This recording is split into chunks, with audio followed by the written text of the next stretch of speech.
but I did everything right. I'm of the opinion that every single man on this planet at some point is going to go through this experience, right? This is a universal male experience. They're going to go through a emotional roller coaster of a relationship, just a complete disastrous, chaotic whirlwind of a relationship. A relationship, mind you, that they probably poured a lot of their time and energy and effort and even resources into keeping intact. And at the end of it, after getting dumped and used and abused in the most miserable way possible, they'll say this exact same statement with confusion in their voice. But I did everything right. If you haven't gone through this, it's going to happen. And if at all you don't think it'll happen, which it will, you've at least heard someone on the internet talk about their experience of this, give their own nightmare story about how they did everything right. They did this and that and that and this for a woman, and she still left him for his best friend, his coworker, or whatever the other punchline of the story was, right? And unfortunately, as painful as this experience is, as downright disheartening as going through something like this could be, what's really bad about it isn't even the actual experience, but the conclusion people come to from this experience. And honestly, the internet and these so-called red pill bros, they don't help the situation either. But people always come to the exact same conclusion after going through something like this. And that conclusion is usually along the lines of you can do everything right for a woman and you still wouldn't be able to make her happy, or it still wouldn't work, or she'd still leave you, or something like that, right? And I'm here to tell you that I vehemently disagree with that line of thinking. I'm of the opinion, and I truly believe this. I'm not saying this for shock value. I'm not saying this because I want to be different. I have tested this for years and years and years, and this is something I've been able to experiment not just with myself, but with countless students all around the world as well. I am of the firm belief and opinion that you really can do everything right and keep a woman around for a long, indefinite period of time, like into perpetuity, really. It's actually quite easy too. It's very, very simple.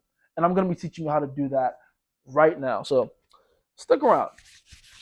Let's get to this. This is very fun stuff for me. Sorry about the mic bumping. I keep forgetting about that. But yeah, keep my chest away from the board. Clean, clean, clean. And we're back. Now, when we talk about doing everything right for a woman, we are thinking about the same specific set of behaviors. Because when it comes to doing anything right, as much as we like to believe that we have a moral compass that guides us, and that is true to some degree, the truth is a big portion of what we call our general morality comes from society. There we are. That's a fucking interesting E, but I stand by my E's and T's and I's and P's and Q's. But yeah, society. Society dictates a lot of what we call our behavior, our decision making, and the things that we deem as just or right. Okay? So when we talk about doing everything right in the context of a relationship between a man and a woman, let's say this is the man. Let's say this is the woman. Give her a nice flowy hair as usual. Maybe give her a nice little purse today, just to make her feel, a little pretty or whatever. A little buckle at the front. There we go. And but when it comes to the relationship between a man and a woman, doing everything right pretty much always looks the same in our minds, anyway. It's the man going out of his way to show love, attention, devotion, and share resources with the woman. So he's doing everything in his power to share his money, share his time. That's not a centered watch, but I'm sticking with that too. Okay, maybe we can do better on that actually. Share his time. Long hand, short hand. There we go. Share his energy. How do we signify? Oh, I know. Battery. The best way to signify energy Any day, anytime, right? There we go. Battery. This is the plus, and this is the minus. Boom. So this is what doing everything right looks like.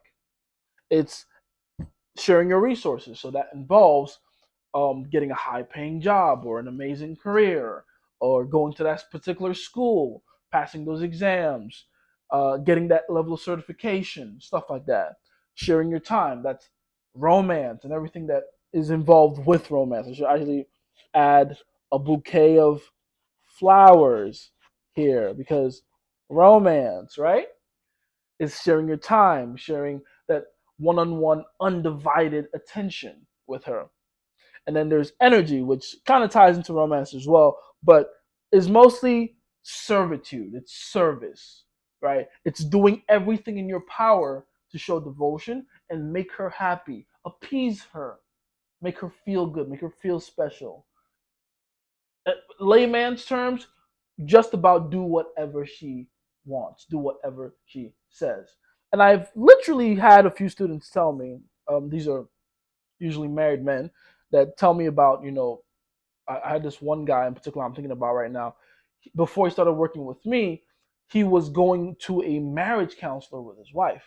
And it's very interesting how all those marriage counselors and therapists, they almost always tell the man to do these exact same things. And the messages behind it is very simple. The more of these you do, the happier you can keep her, right? What's that saying? Happy wife, happy life. So if you do all these things to appease the woman, you're doing everything right. So if that's the case, why do these women still leave? Well, it's actually very simple, a lot simpler than you would even imagine. It's because doing everything like this, doing everything right according to society, is quite literally in direct dissonance, right? It goes completely against fundamental laws of evolutionary psychology and human behavioral science. It goes against nature, really. Because here's the thing, here's how it actually works. Here's what actually works. Take away society, because we're not talking about that right now. Take away all these things in the middle. Keep the man and the woman. Let's pick it back down to bare bones. In fact, let's take away that purse. Fuck your purse, bitch. There we go. Don't need that shit. When it comes down to it, a woman is with a man primarily for biological and evolutionary reasons. She wants to feel safe. She wants to feel like aligning herself with him increases her chance of survival. That's really what it comes down to. All of female male interactions really do come down to just that. Everything that makes us as men attractive to women, and you really boil it down to what they are at their core, are just things that indicate our ability to keep them alive longer and keep them and their offspring alive longer. Take it back to caveman days, right? On the more than likely the plains of what we now know as Africa, right? Before the continents broke up. Back in the day, long before technology or even the concept of society was even a thing. What really set men apart and what made women want to align themselves with certain men was essentially their ability to hunt and keep members of the tribe alive. So feed them, that's hunt food from outside the cave and drag it to the cave, and then make sure to the best of their ability that the offspring that they have with those women are growing up in a ideal situation, at least for the time, right? So it's survival and replication, replication and survival. That's really all it came down to. Where in that does it say that the woman has to have the ability to dictate the man's behavior? Nowhere. In fact, if anything, a woman being able to manipulate her man, I'm still talking in caveman and cavewoman ways, right? A cavewoman being able to manipulate the decision making of the caveman makes the caveman less competent at keeping her alive because he's the man. he's got bigger, better bone density, bigger muscle and skeletal structure, greater power, speed, strength, agility, better depth perception and spatial awareness. All the things you need to be a caveman killer. So he should have better decision making and experience when it comes to survival and staying alive as a caveman, as a cave person. What does he look like listening to her for her guidance on survival? He looks like a punk. He looks like he doesn't know what he's doing. He looks incompetent as a caveman. And so a woman, by nature, on a biological level, does not find that attractive. She cannot feel safe with a man that she can control, right? She cannot feel safe with a man that needs to change his behavior to appease her as opposed to just do what is actually right to increase his and her chances of survival. That is the only man women can trust. A man that is a true leader. And this has been true since caveman days, and that is true today. Because fast forward all these years past caveman days, we're still running on the same evolutionary programming, more or less, right? It's the exact same thing. The environment might have changed, right, significantly. We might not have different factors that affect the way we interact with each other, including the use of technology, right? But ultimately, the rules of the game have remained the same. And women are still looking for highly competent men that they can't control or manipulate to tell them what to do. It's really that simple. So, whenever you buy into a programming of, I need to do everything right for a woman, you've already failed miserably, especially when the everything right in question is according to, again, what society tells you is the right thing to do. Do you understand? Because who created the gynocentric society we live in today? Women did. What we call society today is really just a female creation. Why have I forgotten how to spell society? There we go.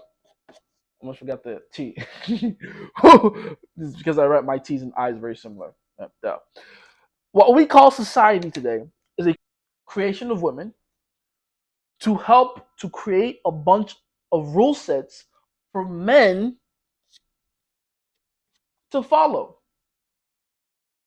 And the closer the man follows, the more he signals to the women within the society that he is indeed one of those incompetent men that she cannot trust.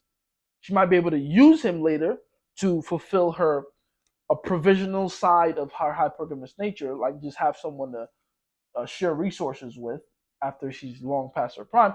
But for the most part, she knows this is not the attractive man that she actually wants to be with. When it comes down to it, that's not the basket she wants to put all her eggs in, if that makes sense, right? So, what I'm going to do right now is give you women's actual definition of everything right. What does it actually look like to do everything right for and to and with a woman? Because there is a definition. Because don't forget what I said in the beginning. I'm not lying when I say that. Again, not saying that for shock value. I really do believe and have tested and can prove to you that it is possible to do everything right and keep the woman around. It's very possible. You just have to know what everything right actually looks like.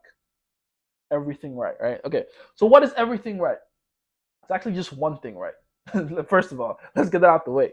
You only really need to do the one thing, and you're doing everything right. It's just a list, and the list is one item. And what is that?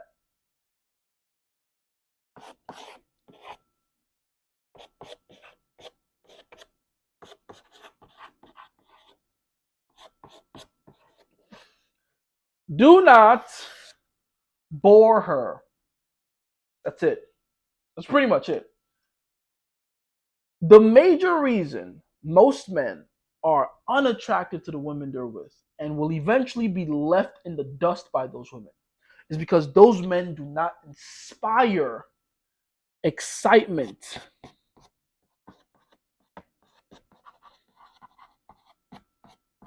in their relationships with these women. If you understand this, this will literally change the way you look at relationships for the rest of your life. If you look at society today, the reason most relationships in society today don't work is because all the advice you hear in society today is specifically geared towards removing excitement from your relationship. Everything you hear about how to make a woman happy, how to keep your relationship going, etc., etc., etc., always have the same thing in common. And that is strategically making sure that your relationship is more stable, more predictable, and as a result, more boring. Because guess what? As far as female biology is concerned, what makes something exciting or boring is really down to its level of predictability. If you can predict it, boring. If you can't predict it, exciting, right? So women stay with men that keep them anticipating the next thing. It's really that simple. Unpredictability from this moment on in your mind, you should be interchanging the word unpredictable with exciting for the rest of your life. It's really that simple. Uh, Think about it like this. When you're watching a movie, why don't you want someone to spoil the movie for you? Simple. Because you know that knowing what happens in the movie next kills the excitement you have to keep watching the movie, right? Same thing with relationships. So many men get caught up in, again, doing the right thing and doing everything right, that they end up fitting perfectly into a predetermined box that makes them easy to read and highly predictable to the women they deal with, which is why the women very quickly get done with them. Usually at the 3 to 4 month mark, right? That's why a lot of talking stages don't even make it into actual full blown exclusive relationships. Because why would she stick around to keep finding out more about what she already knows? You're just like every other guy in the world that's trying to fit in the exact same box. See? So the real key and the only thing you have to keep in mind for the rest of your life so that you never say, but I did everything right, is to actually do everything right. And the one thing you have to do everything right is just don't bore her. Don't be boring. Be an exciting individual. Now, the question from here, the last question I'll have to answer before I close this one out, fellas, is what exactly does it mean to be unpredictable? How can you become more exciting as an individual? Well, there's really no secret to it. There's no, rigmarole. There's no special trick or technique to it. You want to become a more exciting person? Simple.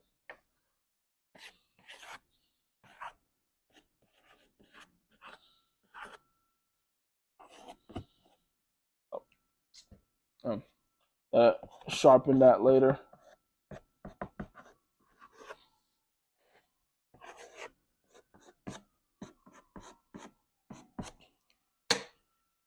Do more exciting shit. I know, such a long time to get such an interesting payoff, but that's really what it is. What makes exciting and unpredictable people that way is because they go out of their way to do hard and difficult things. The harder the thing, and by the way, I should probably say that too, so you don't get confused about what exciting means. When you do hard things, difficult to accomplish things, difficult to complete things, you become a more exciting person as a result. Why? Because doing hard things requires you, by the laws of nature and honestly the laws of the universe, to change who you fundamentally are at your core in order to become the kind of person that can complete doing that hard thing. I'll give you an example. Let's say you decide you want to add 50 pounds of purely contractual muscle tissue, right? Now, I'm not just talking mass. I'm not just talking you want to bulk and get a lot of mass and fat and muscle and all that stuff. I'm talking just pure contractual muscle, like just pure tense muscle. You want to add 50 pounds. 50 pounds sounds unrealistic. Let's say 30 pounds. Oh, no, fuck it. Let's say 50 pounds. Let's say 50 pounds. 50 pounds of just pure muscle. You want to be a tank out here. Okay, cool.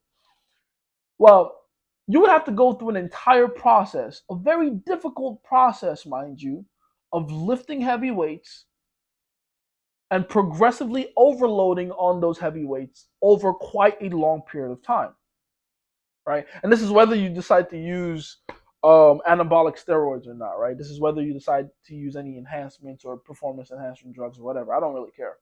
The point is, it's a very difficult, strenuous process. Now, the question I'll have for you is, by the end of that process, do you think you'll be the same person that you were at the beginning of that process? More than likely, no. And I'm saying more than likely to be conservative. The truth is, it's no. Just straight up no. Definitely not. You're not going to be the same person. You're going to have learned a bunch of new stuff. You're going to have known and come to know a lot of new stuff. You're going to have made a lot of new mistakes that would have tested you as a person, your character, your ability to stick to something for a long period of time and not give up. Mistakes that would have challenged you to begin to see the world and interact with the world and yourself in a different way. You see? So, doing hard things, doing difficult things, doing them often, and challenging yourself to complete them, that is what makes you an exciting person. Right? Exciting people always have a story to tell. And guess what those stories are? It's of them doing hard things. That's what makes you exciting. The harder things you go through, the more exciting you become. The more exciting you become, the less predictable you are.